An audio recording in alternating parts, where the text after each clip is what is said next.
Today on the Paul Harrell program, we're going to talk about these No Kings protests. What does that mean? Is there any spiritual significance behind the fact that the left just refuses to submit to any king, let alone an earthly king? Specifically, we know that they won't submit to a heavenly king. And that brings up another point. Does the violence of the left and the violent rhetoric of the left really show their hatred of God and of the divine? We're going to talk about that.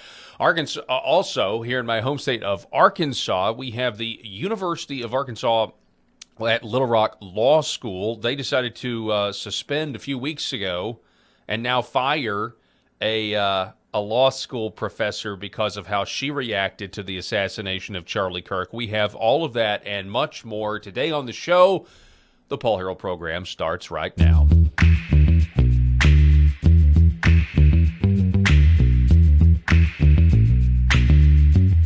The Paul Harrell program. All right, folks, as always, we can't do the program without you watching. Really do appreciate it. Hope everybody had a fantastic weekend. Hope you had a blessed Lord's Day. I'm once again flying solo today. My co-host, Rob Spencer, is out again. He is traveling back. He will be here, according to our plans, he'll be here. Unless he's providentially hindered, he'll be here tomorrow. Matter of fact, we got a great show lined up for you tomorrow. We'll have Rob, and we'll also have our third seat. Chair number 3 will be filled as well.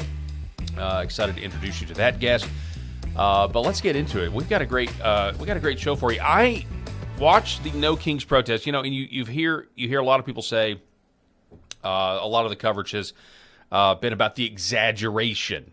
Okay, the exaggeration of the amount of people that actually showed up. Some people have been exposed as showing old videos that purport to show millions of people turning out, and now we're hearing, according to some reports, it was only about 650,000 people nationwide. I don't know. There's also reports about who all was funding all of these rallies and that sort of thing. Of course, we're told by the left now that Antifa doesn't exist, so don't worry about it.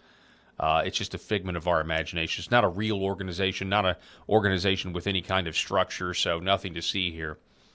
But I do think, and that's why the title of this show, there is no king like the King of Kings, because that's really, something struck me about that. Something struck me about all of these people coming out saying, we will not submit to a king. Now, obviously, they're talking about President Donald Trump, but behind the corporeal, behind the physical, there's always spiritual implications going on. And that's why we're going to talk about a little later in the show, Bill Peacock. My friend Bill Peacock has an excellent blog post out called The Hatred of God is Driving the Left's Political Violence. The hatred of God is what's driving the left's political violence. Pretty incredible statement, and I think he defends it very well, as a matter of fact. But we're going to start right here with a tweet from the director or the head of the Center for Baptist Leadership, a guy by the name of William Wolfe. Sorry, Democrats, he writes, Jesus is still your king. Quoting Revelation 19:16, on his robe and on his thigh, he has a name written, King of Kings and Lord of Lords. Okay. Now, the claim that Donald Trump is the king is obviously preposterous. If Donald Trump were an actual king the way they claim, let's say if Donald Trump were a maniacal king the way they claim, they wouldn't be allowed to protest at all.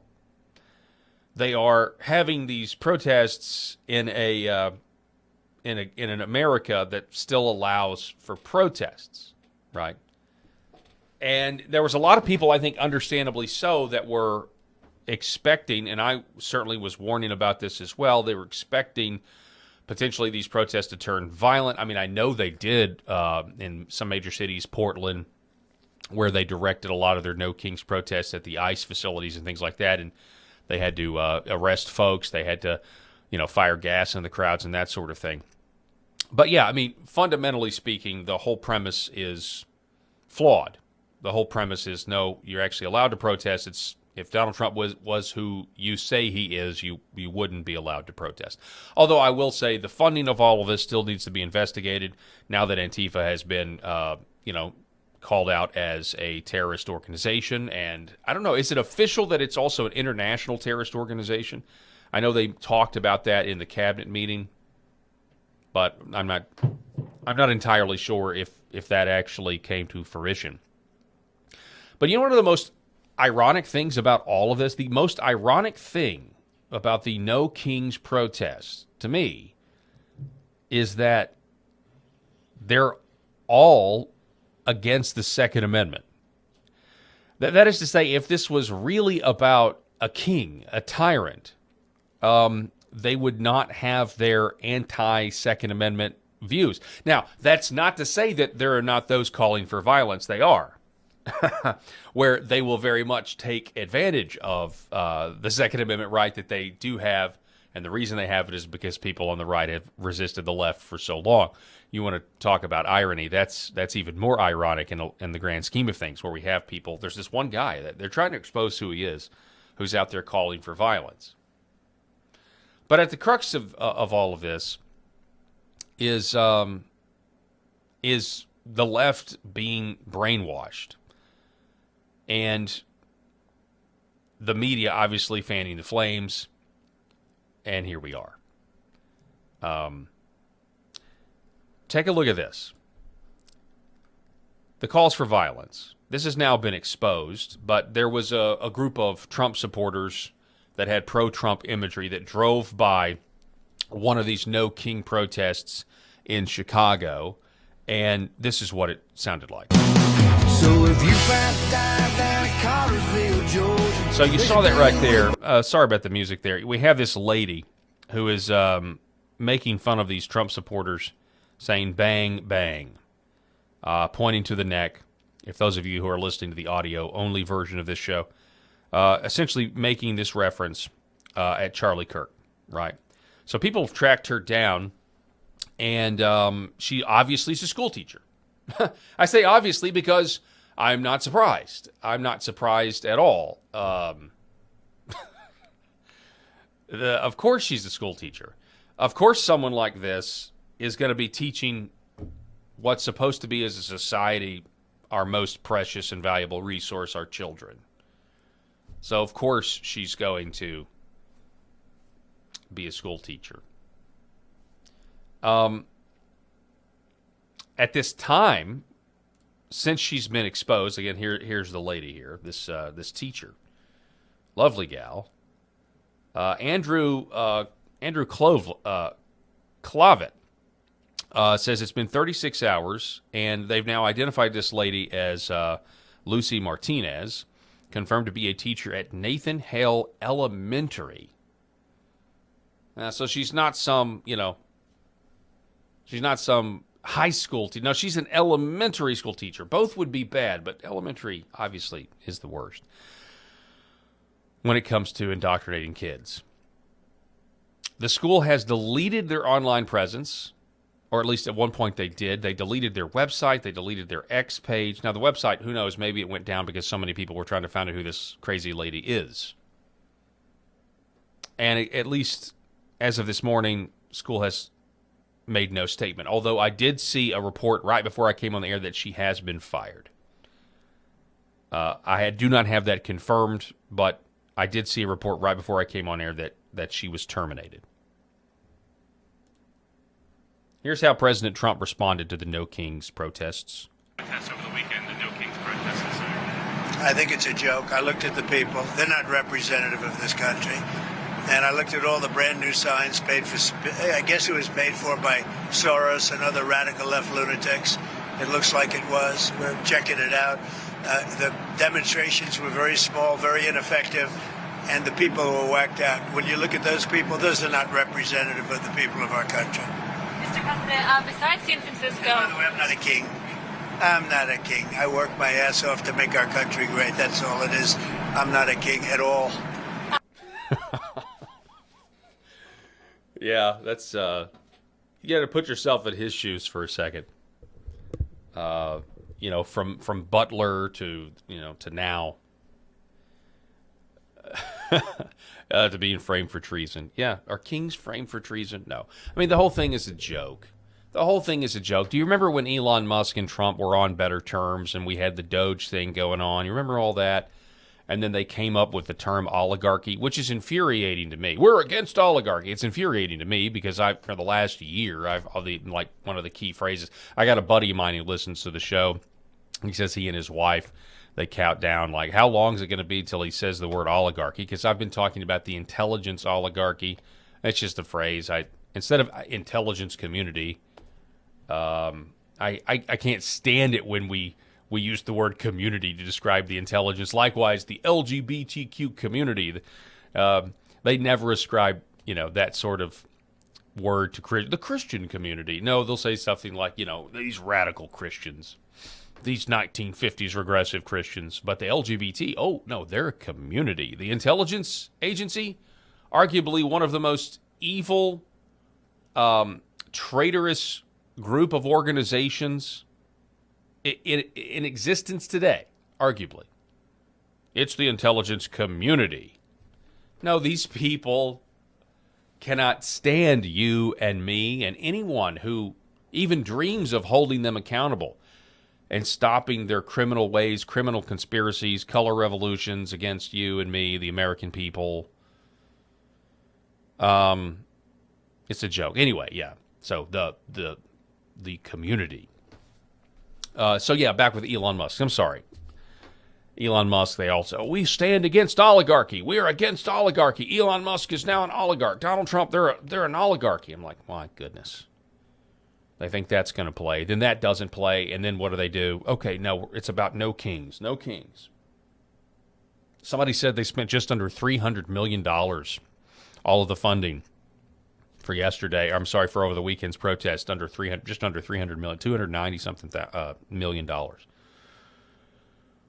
And now we're hearing reports that the government may reopen very soon, that there are moderate Dems that may side with the Republicans now to reopen the government, but they didn't want to reopen the government before the No Kings because then it would have looked like Chuck Schumer and the rest were actually bowing, bending the knee, doing what Trump wants with just this continuing resolution. I don't know. We'll see. We'll see if that actually happens or not. How many people's lives? I know it could get worse. That's what everyone keeps saying. Well, if the government stays shut down another week, it's going to get even worse and even worse and even worse. Now, I know it's bad for Arkansas and Delta and farmers. I know it's bad for farmers that desperately are looking for relief because they're trying to keep their farms, they're trying to keep from having to sell their farms, going bankrupt. They don't want to sell their farm to Bill Gates. I don't want them to sell their farmland to Bill Gates or whoever else. So they definitely need the government open so something can happen, unless Trump can just give them the tariff money, which I have no idea if that's the case or not. But, I mean, how many other people's lives are actually feeling the government shutdown right now? It would be interesting if it just continues to be shut down and people realize, well, what is it even that you guys do up there?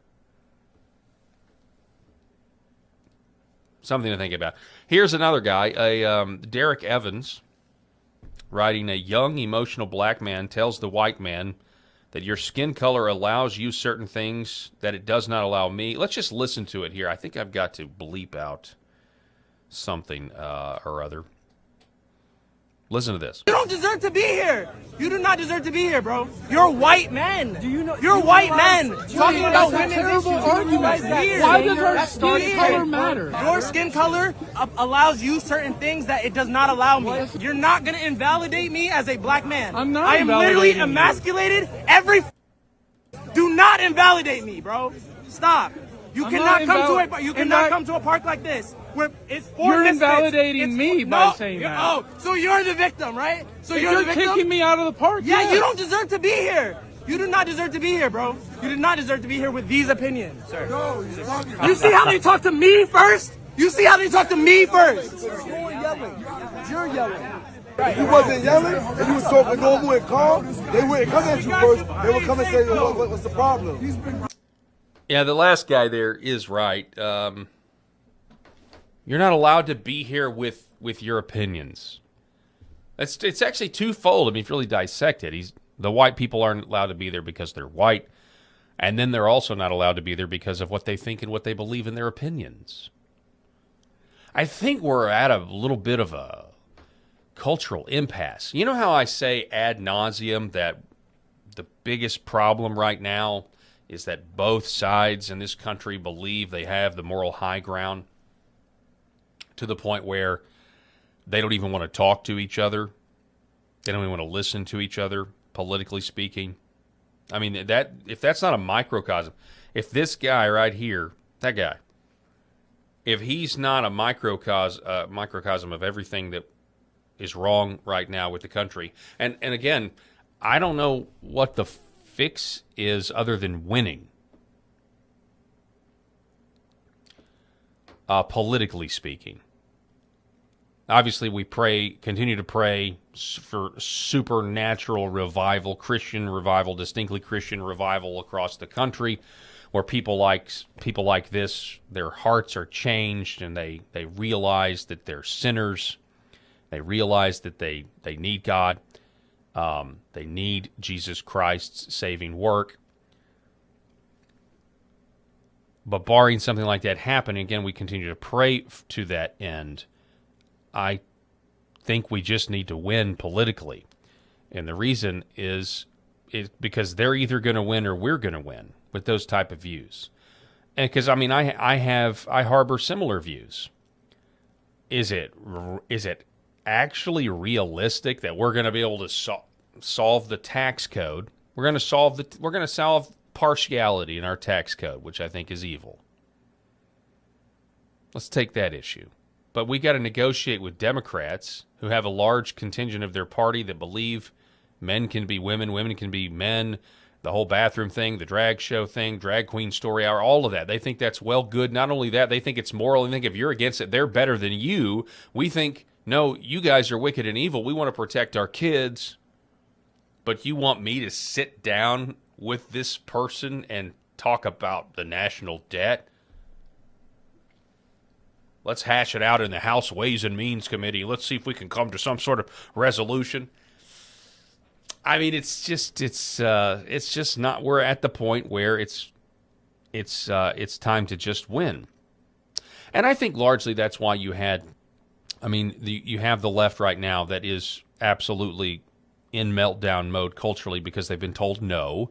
They've been rejected. There still are a ton of problems on the right. There's still a ton of problems within the Republican Party. But let me actually show you this graph because I think this kind of goes to what I've also been saying. I saw Tim Pool tweet this about a cult. This is an article written, "There is more diversity of thought on the political right than on the political left. Although they pride themselves on open-mindedness, liberal thinking actually coalesces around a very narrow set of opinions, whereas the right diverges widely." So this is why I said 2020 was historic, because it was the expansion of a political coalition with RFK, Tulsi Gabbard, people like that. Whereas, I mean, the debate to be had in this country is on the right. This is where we actually hash it out. Right? There are people like, for example, this is where legitimate criticism of Donald Trump actually comes from. If you have any legitimate criticism of Donald Trump, it's going to come from the right. Not to say that all criticism of Donald Trump is legitimate if it's on the right, but if there's a chance of it being legitimate, I mean, I'll give you my personal thing. The whole announcement about birth rates. Yes, our birth rates are plummeting. Yes, we have to do something about it, but IVF, which involves killing fertilized human eggs or fertilized embryos, I think is morally wrong. I think it's murder, and I don't think that's the solution.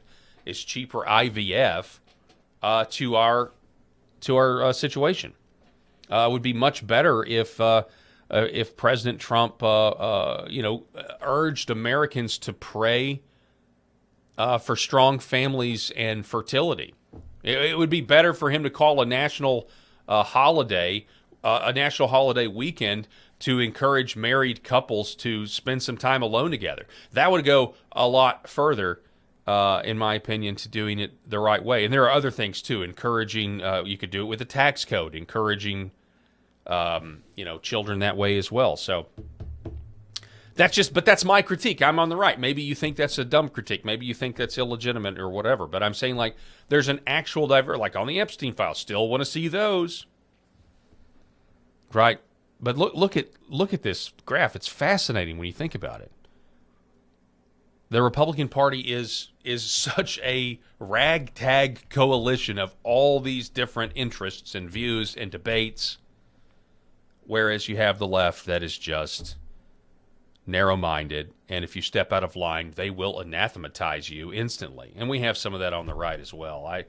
This is the tapestry I talk about. If you ever hear, I talk about this all the time on Millstone. You look at all these people, look at all these media influencers on the right, and everyone's vying for this or that or wants to critique this person. And yeah, that's all great.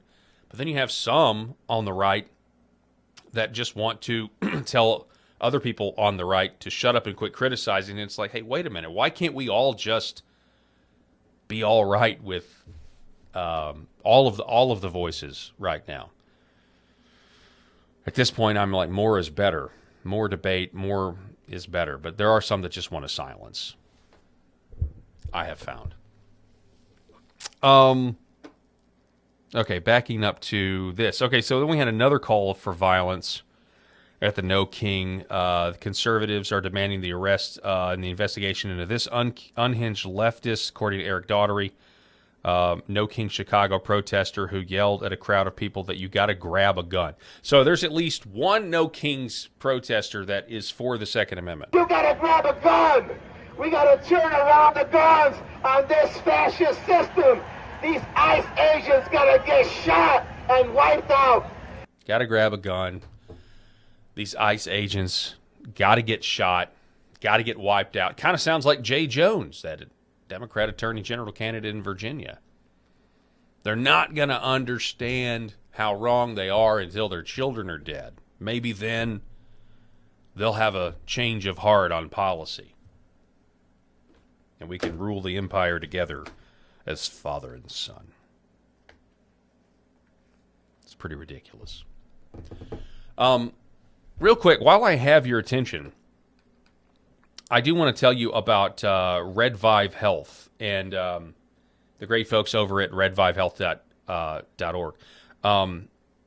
So when you go to this specific link right here, which is redvivehealth.org/Paul, that's redvive, V-I-V-E, health.org/Paul, you're going to immediately be given this coupon screen where you were sent a 35% off coupon. Right now, when you use my link, redvivehealth.org/Paul, you get 35% off red light panels.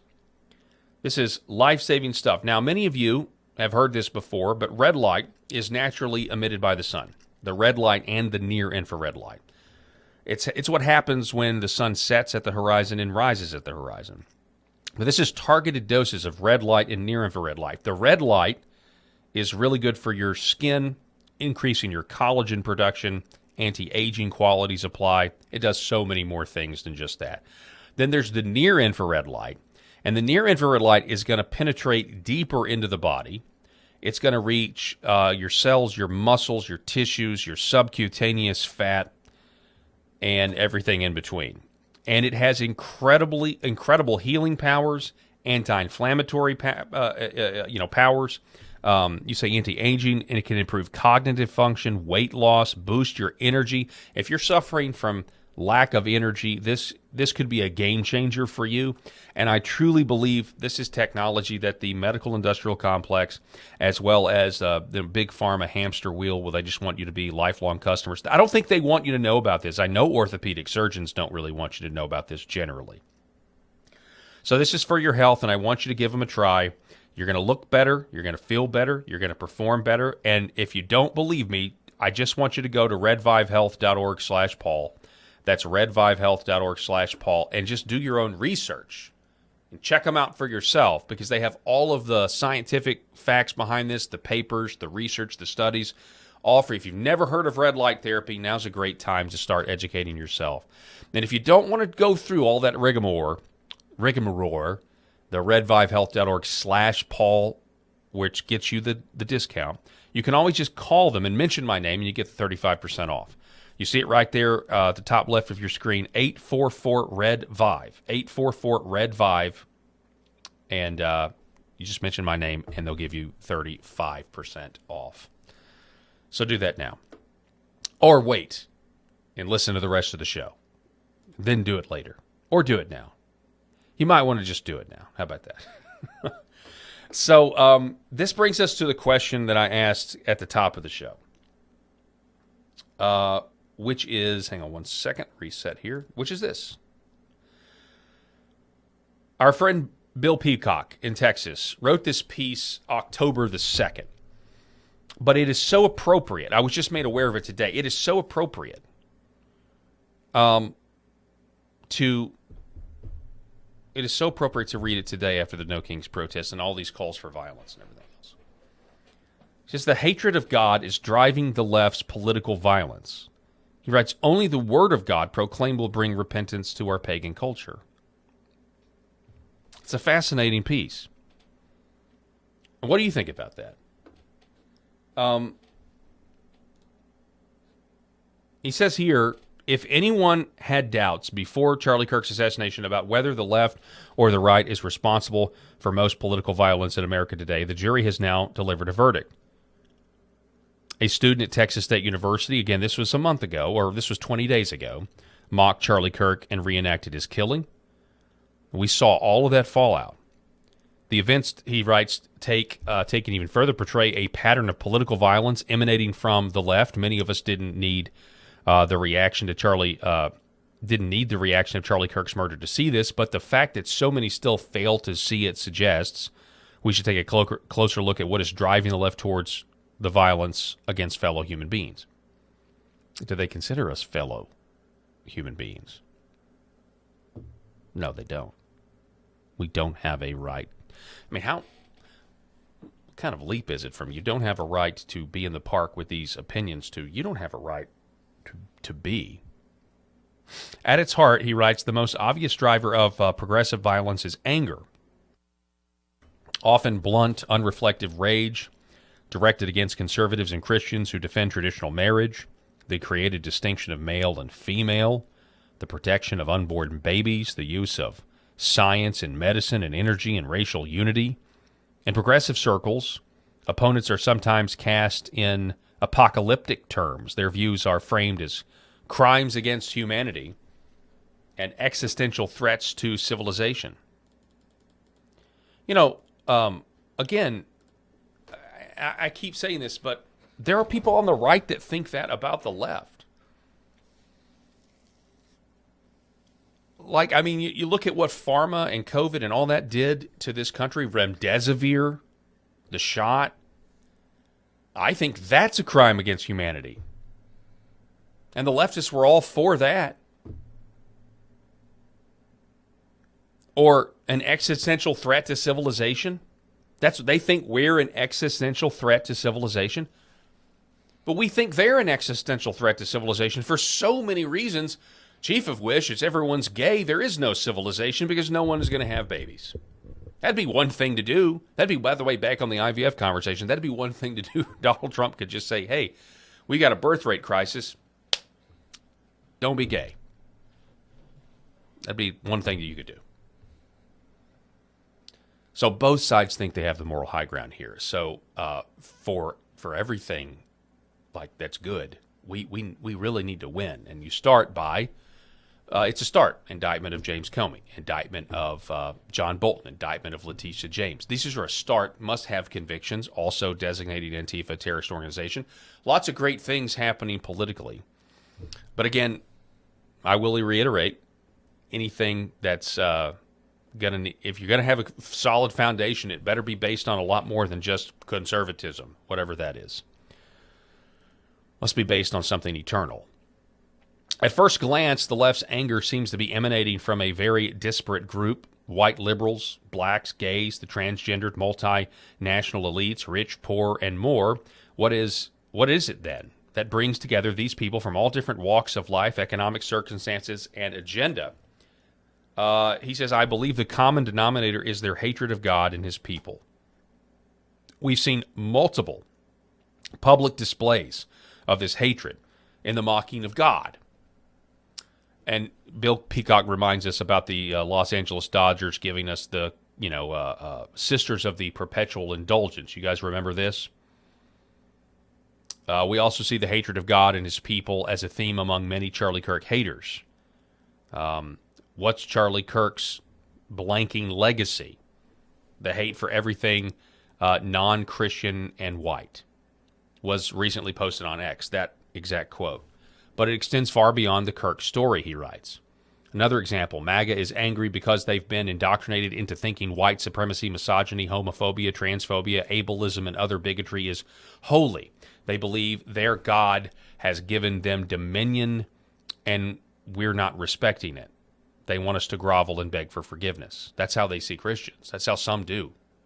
Seeing the left through the eyes of Scripture helps us understand, Bill Peacock writes, that the left hates God because they cannot stand before him.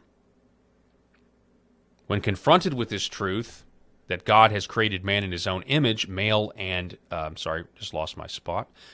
female, he created them, they rage because they realize their attempts to promote transgenderism or gay marriage are doomed. When they come face to face with this truth that God made from one man every nation of mankind, they plot because they understand their efforts to use race to consolidate political and economic power will fail in the long run. Ultimately, the left sets themselves against God because they cannot deny that what can be known about God is plain to them. Romans 1:19. Thus, they know their refusal to acknowledge who he is, ask for forgiveness, and submit to his Son, Jesus Christ, as Lord and Savior, will lead them to receiving themselves the due penalty for their error. Romans 1:27. A survey of the left's anger would not be complete without a look at Joy Reid doing what the left does so well, projecting its anger onto the right. She says, this is a quote from Joy Reid. Why are y'all so angry? What the blank are you angry about? You've banned all our books. You've banned Black History. You've banned the 1619 Project.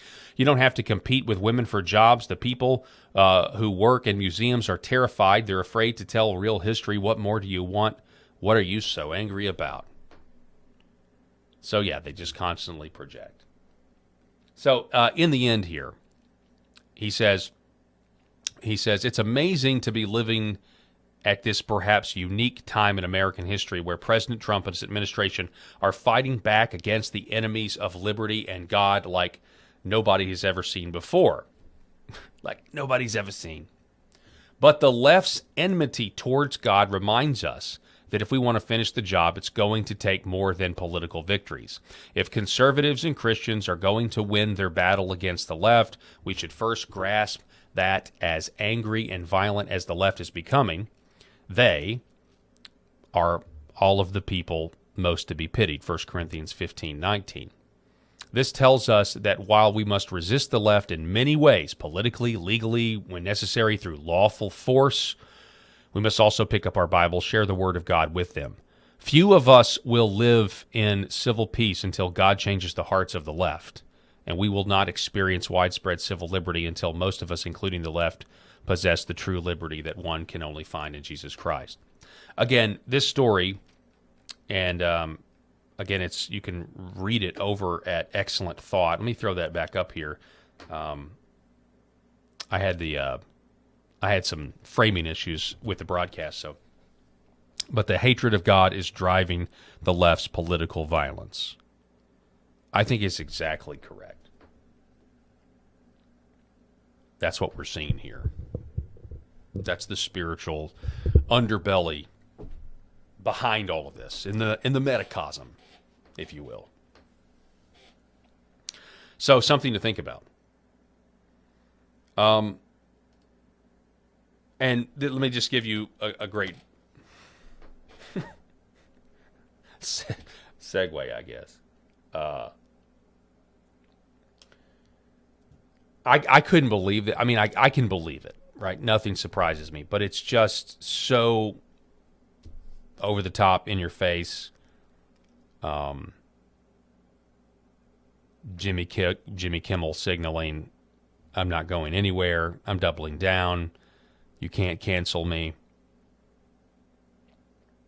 Lips of TikTok. Jimmy Kimmel brought in a grown man dressed up provocatively as a woman to read a book to kids and mock Trump on his show. The goal of drag is to expose kids to alternative queer identities. This should be illegal. This should be illegal. What we're about to watch should be illegal to do to children. I'm Christine Appel. Do I scare any of you? No. Really? You just look amazing. Oh my Why would God. that be scary? That is so affirming. Thank you so much. You guys look amazing too. Thank you. Thank you. Yeah. Well, I have a whole pile of books here. What if we chose one together? Because this is, after all, a democracy. As of this morning, it's still a democracy. I'm not sure. First up, we have Who Cares About Elderly People? Yes. No. Yes. No. Yes. This is Collectible Spoons of the Third Reich. Okay, would you guys like to read a book by President Trump? Please. Whoa, hold up. What about President Trump's least favorite son? Listen. So,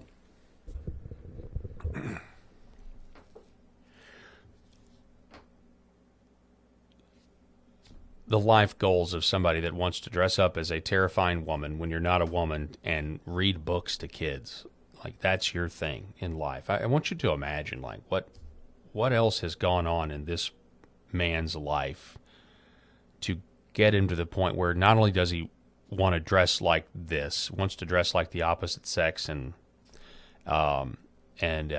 pretend to be a woman or, you know, whatever, be in drag, but to want it to be normalized to kids and to want to expose them to your depravity, your lifestyle, which is based on sex and sexual desires, and you want that to be normalized to kids.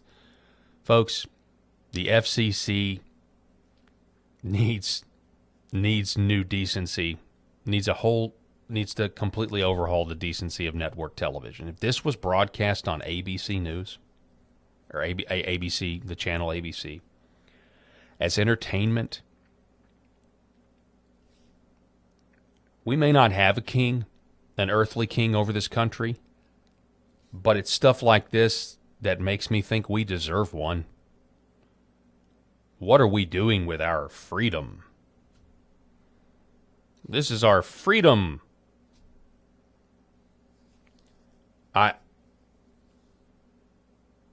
It's just insane.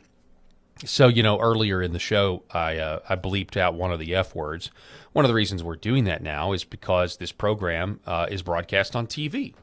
We're broadcast on Yelcott cable in a small area in north central Arkansas, as well as a Ritter Communications in a small area in north central Arkansas. And we're also now on a digital channel out of Harrison, Arkansas, I believe 26.6. So if you're watching from there, everything's still connected, I see. So welcome. One of the reasons I now have to monitor what's said on the show is because the F word is obviously out of bounds when it comes to the FCC. So a long time ago, we had this idea where it would be good in broadcast television, where I used to be on the radio. There were certain words I wasn't supposed to say. Likewise with TV, where there's these words that you're not supposed to say. They're banned. They're banned. You can't say them because the government said no and said, we're the FCC. There are certain words you're not going to say because it's just evil, or it's depraved, or we don't want young kids hearing these types of words. So we stepped in and we said, we're going to have some rules, some decency. And that was a good thing. That's because banning things is good sometimes. That's because it's okay for societies in whatever government structure they have to hold up something and say, this is evil, we don't like it, we don't want to tolerate it, we're not going to especially expose our young people to it. And so for the purposes of broadcast television, you're not going to be able to say the F word. And I think for purposes of broadcast television, you shouldn't have a terrifying woman dressing up, trying to impart or empath his sexual proclivities onto young children. I think it goes well beyond grooming. I think it's a sick, pedophilic fetish Likewise, when kids go to drag shows or they have drag shows for kids, so that some half-naked man can be up on stage that is clearly getting satisfaction, some sort of satisfaction, deviant satisfaction from being around children dressed up however they're dressed, is disgusting and sick, and it should be banned as well. Anyway, I just got off on a tangent, but just don't be one of these people. I used to be a total 100% libertarian. I'm obviously not now because I realized the cost. Live and let live has a cost. Live and let live when you have a generally Christian population is perfectly fine. Live and let live when you don't means I have to tolerate this. We have to tolerate parents taking their kids to doctors to have mutilating surgeries or life-altering hormones, depriving them of puberty for the rest of their lives and having their own children. And I just have to say, well, live and let live, that's health care. That's just their version of health care. And I got to a point in my life where I said, no, I can't. I'm not on board. I'm not. If that's what live and let live means, I'm going to take a hard pass. We need to be standing up and protecting these children from stuff like that.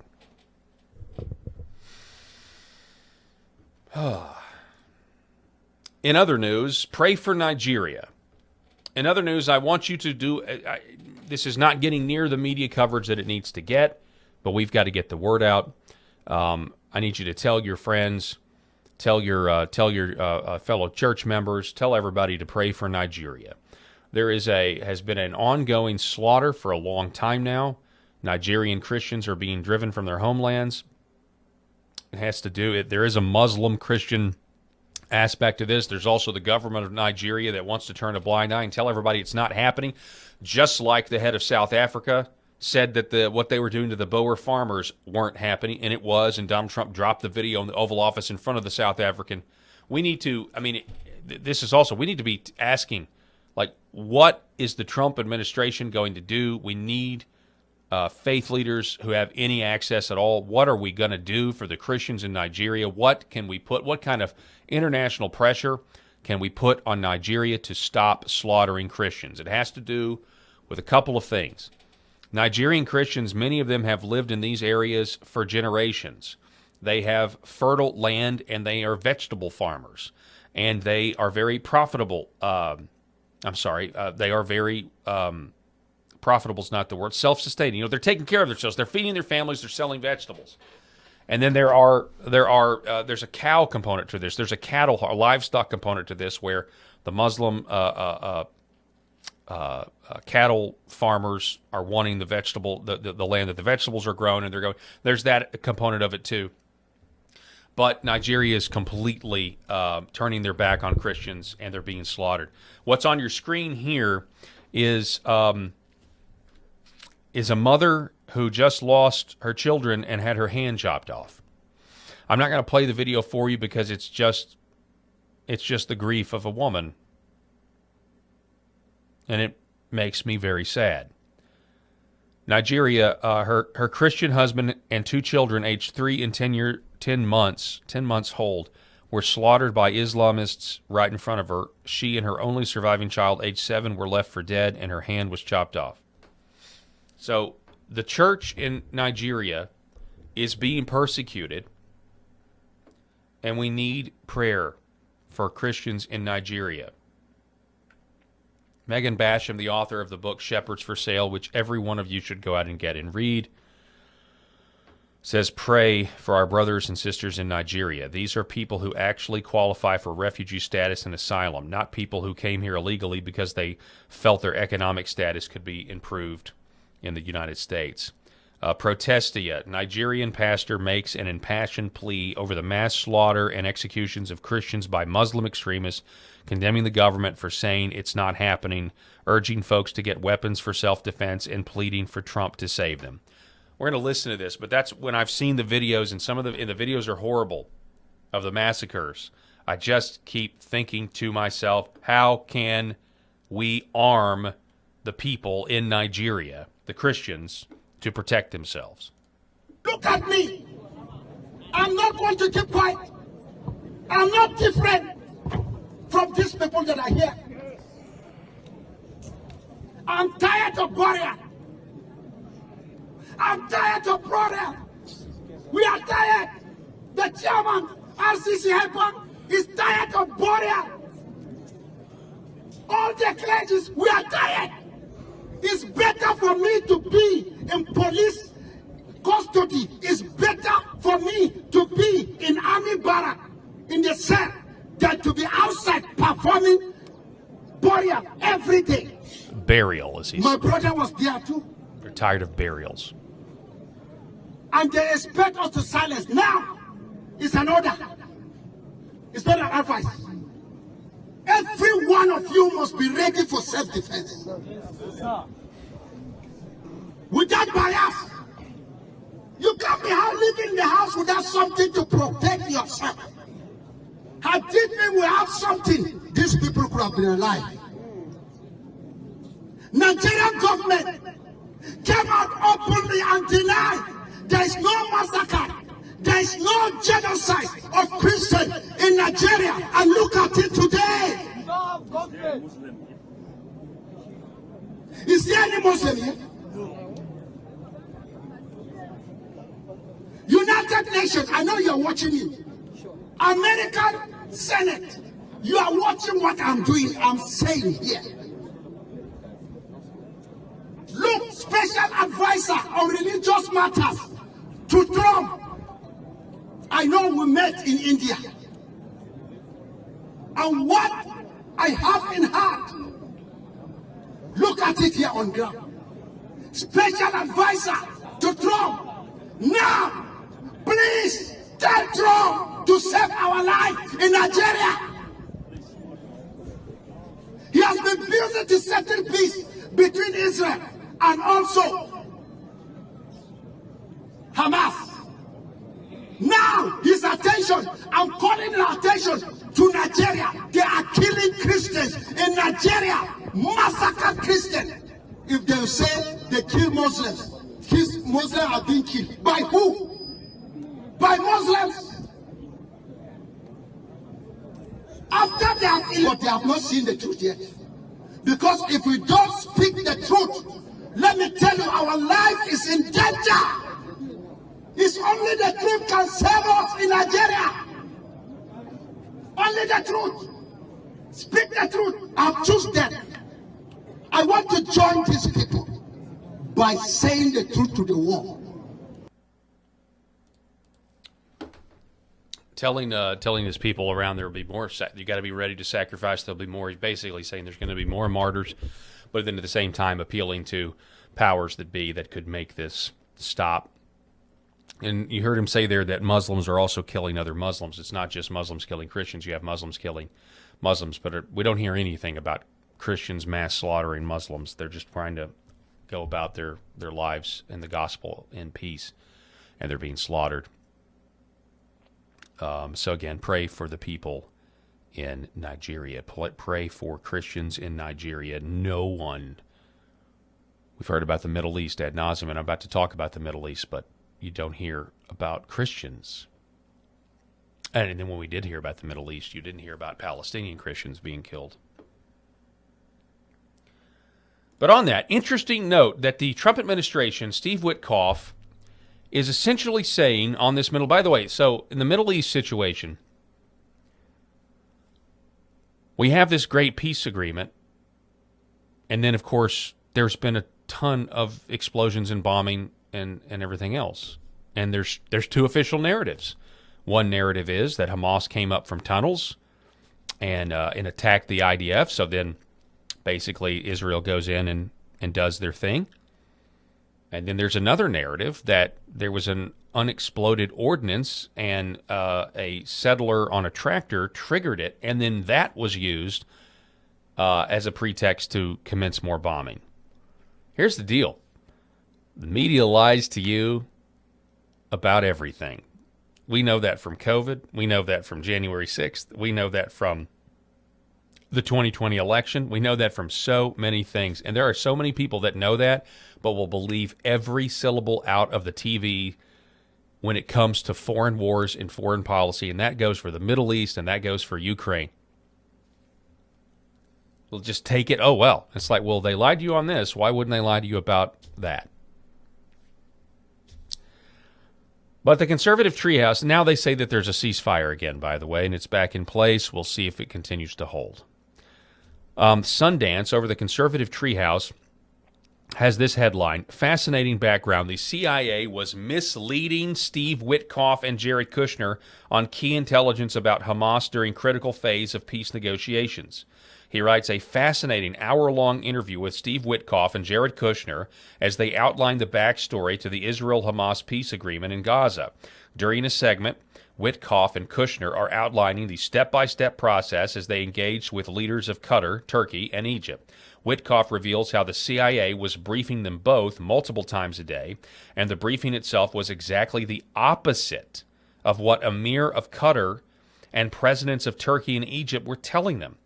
The CIA intelligence was the exact opposite of reality, according to Trump envoy Steve Witkoff. Now, we're going to listen to this, but I want you to think about this in context of the next thing they're trying to bring peace to, which is Russia and Ukraine. And I've been telling you for a long time, I have wondered if one of the reasons Russia has not agreed to everything yet is because they don't trust that Donald Trump has the intel oligarchy brought to heel, the same intel oligarchy that framed him for treason and framed Russia as the people that installed Trump in 2016. A nuclear-powered Russia was framed, just like Trump was framed. But anyway, I digress. Listen to it. Listen to this. I don't know if you saw this, but this is fascinating to me that Steve Witkoff is calling out the CIA, saying they were giving us intelligence reports that were not accurate. Led to this. So the Israelis are on board, at least for part one of the plan. Now you go to Sharm el-Sheikh, and the whole point is to get Hamas on board. So tell us about this meeting. Set the stage. Well, before you go to Sharm el-Sheikh, after Bibi was at the White House with President Trump, and they announced his agreement to the President Trump's 20-point plan, then there was a couple days of waiting to see what would Hamas do. And that Friday in the afternoon, we were getting word from the mediators that they were going to come out positive, but with a couple of conditions and different things that they wanted to see modified in any final agreement. But the vibe we were getting was quite positive. Well, first, one thing I'm going to point out is that we were getting, because of our relationships, and this goes back to that conflict of interest question you had for us. But our relationships were direct with the leaders of these three countries. And we were hearing that Hamas was positive on the deal. And yet I was reading intelligence reports every day and getting briefings from the CIA 3 times a day. And those intelligence briefings were suggesting that Hamas was going to say no. And so Jared and I had to make a decision as to where we thought this was going. And both of us, we didn't need to convince one another. We really felt that this was going in a positive way. And sure enough, Hamas came out and said, we accept the president's plan. And that allowed us to get into the next gear. Yeah. And that's incredible to me. If Witkoff can't trust the CIA reports about a peace agreement between Hamas and Israel, they shouldn't be trusting any intel reports about a peace agreement between Ukraine and Russia. I assume. I mean, that is incredible to me. They had direct relationships, though. They had direct relationships with the leaders of the country. That's why everybody thought it was the reason the mainstream media reported when they had the initial peace talks a month or so ago, where you had the Europe and NATO, and they all came to the White House, and it was right after Putin and Trump met in Alaska, and they go to the White House, they have everybody there, they talk, and then Trump says, okay, I'm going to get up and go call Vladimir. I'm going to get up and go call Putin. And everybody was like, wait, what are you doing? He was like, yeah, I'm going to go call him. I'm going to tell him what we talked about and trying to get this thing worked out. Like, hand to hand, or, just trying. And everyone freaked out about that. Because it's not the way it's supposed to be done. You let other people talk, and they be your middleman. And that's where all of the corruption, that's where it all happens. The more people that are involved, the more opportunity there is to try to make some money, to try to get, and the money in this case is keep the war going because it's profitable. Just nuts to me when you think about it. They were hearing directly from these people, and they were trusting them. They thought it was good. They read our own intelligence reports. They say, no. Again, the biggest thing that this president could do for the safety and prosperity of this country and all of our families and everything in between is to bring the intel oligarchy to heel, and I don't exactly know how that's done. It starts with the arrest of people like Comey and others, Clapper, Brennan, all of that. Yeah, for sure. And you got to get convictions, not just arrests, not just indictments. It certainly starts there, so there's actual consequences. You can point to somebody, this is what happens. But it's an awfully big government, isn't it? And there's I suspect an awful lot of blackmail out there going around. All right. We didn't get to the UALR because I wanted to talk about this other thing. But the Arkansas Times is having a meltdown. Arkansas Times, obviously, and for those of you that don't know, Arkansas Times, it's a liberal rag. Headline: UALR fires black woman professor over Charlie Kirk post despite panel recommendation not to. Well, what did she say? Well, she said this. Let's see here. She said that she would not pull back from celebrating that an evil man died today by a method he chose to embrace. So, she was investigated, and now she's been fired. And it's just all about race. It's like, she's a black woman, fired by, that guy, he said that, he's white. Look at this. University of Arkansas Little Rock Chancellor Christina Dale suspended Branch with pay on September 16th and said the school would conduct an investigation. Crawford, a white man, told Blanche in the September 24th newsletter that she failed to adequately address the concerns he expressed in a meeting earlier that day. Crawford admonished Branch for the post on her personal Facebook page and wrote that free expression must be balanced against standards of appropriate professional behavior. He ended the letter by saying that she was fired effective immediately. And so it's gone through a process, and guess what? She's still fired, and everyone's like, on the left, there'll be lawsuits. Okay, yeah, whatever. Look, we all saw this man get assassinated. Globally, the entire world saw this guy get assassinated, and the people on the left cheered and supported it and were happy and they were giddy. And you know what? This is an element of bringing shame back and making that a thing. And it should be shameful to do what she did, and people are, the government can disassociate with people who promote evil and wicked things. And promoting the assassination of our political opponents has no place in decent society, specifically has no place at the University of Arkansas Law School. Or, I'm sorry, just UALR. It's just the University of Arkansas at Little Rock. No, she is a law. Sorry, it is law. The University of Arkansas at Little Rock's Bowen School of Law. So, she's a law professor. She doesn't mean teaching lawyers. Lawyers don't have a great percentage of turning out conservative as it is. They certainly don't need professors celebrating the murder of people they disagree with. Or you're going to get more Jay Jones, Attorney General candidate. Can you imagine being a Republican in Virginia and Jay Jones gets elected and you're like, wow, the Attorney General thinks that if I'm a Republican and I just need to, my kids need to be, they deserve to die according to this guy. It's absolutely insane, 100%. Folks, that's all the time that I got for this edition. I want to remind everybody that if you like what we're doing here, feel free to go to paultalkshow.substack.com, subscribe. If you become a paid subscriber, I'll send you a copy of Left Wing Will and the Red Pill, the game that laughs at the left's expense, which is the card game that I wrote. Really appreciate it. Tomorrow on the show, Rob will be back in chair number 2. A gentleman by the name of Eric Haynes is scheduled to be in chair number 3, and we're going to have a great discussion. You don't want to miss it. We'll have new developments because the news changes, which is why they call it news, because it's new. Thanks so much. God bless.